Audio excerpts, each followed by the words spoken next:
Thank you very much for the organizers for inviting me to this absolutely amazing. I haven't seen so much crowd ever since I visited a dharna in JNU. I think it's just... And by the way, I'm from JNU, so it's actually very good that the questions would be at the end, because nowadays anybody who raises a hand, I think he or she is asking for azadi. So, but to come back to this topic, I am a free speech absolutist. So I believe that dissent, good or bad, should be allowed. So there is room for good dissent, and there is room for bad dissent.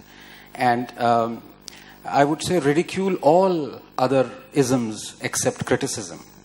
But the problem that we are seeing ever since 2014 is it's almost like a Cambrian explosion, as we call in science, as if that anything bad that has ever happened in this country, anyone who's been ever ruined, the economy, the institutions, the people, the corruption, has happened since 2014. Before 2014, everything was absolute. It was like a Garden of Eden, people strolling out and onto a beach, and everything was absolutely nice. There were no riots, there was no lynching, India wasn't Lynchistan, there was no emergency, the judges were absolutely perfect, the institutions, RBI was working, the best central bank in the world, our cricket was in great shape, and our journalists were just brilliant journalists, And everything went wrong on 16th of May 2014 when Mr. Modi was elected. Now, the point is, you can have that view. In my book, of course, you can have that view. I mean, don't people still believe in stupid, loony views? Don't people still believe in communism? So, the point of the matter is, when you have seen over the last 80 years, all nations that were communists being destroyed by this ideology, and you still have millions of Indians still believe in communism and worship Mao and worship Lenin, what do you have to say about human nature and human tendency? Of course you would find such people. And the point is not to ban them, the point is to laugh at them and to expose them. So I am for good dissent as well as for bad dissent. The problem with bad dissent is that very quickly it can lead to scaremongering, and that is a problem. So you can actually have bad dissent as long as you are not scaremongering people, and the genesis of scaremongering is selectivity. And this is what we have seen since 2014. And I come back to this thing of explosion, Cambrian explosion. Everything bad has happened since 2014. And just to give you, and I would like to give a couple of examples. I still have 6 minutes left. She has really scared me, So, this thing about India being called a Lynchistan, and Dalits being lynched, Muslims being lynched, and this whole thing about emergencies here, growing and creeping, intolerance. Everything is growing and creeping. It's like, you're on the seabed, writhing like an octopus, and everything is growing and creeping all around you. So let me give you a couple of examples, and I would love to have a show of hands here. It's a very attentive audience, which is very refreshing, coming from JNU, where half people are sleeping in the audience.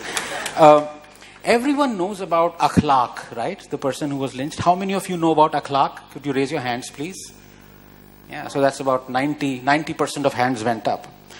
How many of you know who was Sawant Rathod? 5 hands. Who was Mukesh from Champaran? 2 hands. Who was Khitaram Bhil? 1 hand. Who was Junaid? 5 hands.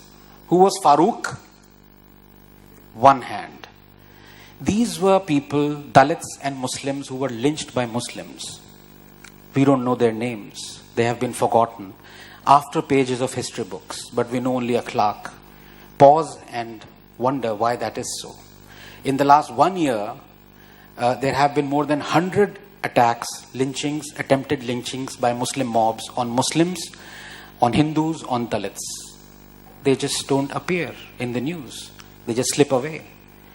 There have been more than 36 attacks by Muslim mobs on Dalits, lynchings, attempted lynchings. We don't hear of them. So this is where you can have bad dissent. You can say that, yes, lynchings are happening. But if you are selective about it, this leads to scaremongering. This leads to people believing that India has suddenly gone down the drain in the last 4 years, that all these things weren't happening before, all these things are happening now. That is one problem. The other, roughly I have about 4 minutes left, which is about fine, which is about this freedom of expression. And again, I would love to have a show of hands. And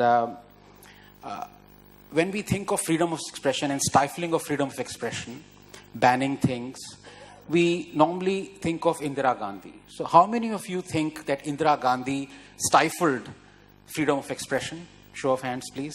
Of course, emergency, so everyone. How many of you think Nehru, the paragon of freedom of expression, stifled freedom of expression? Yeah, so this is but I would say still half the hands are still in their pockets.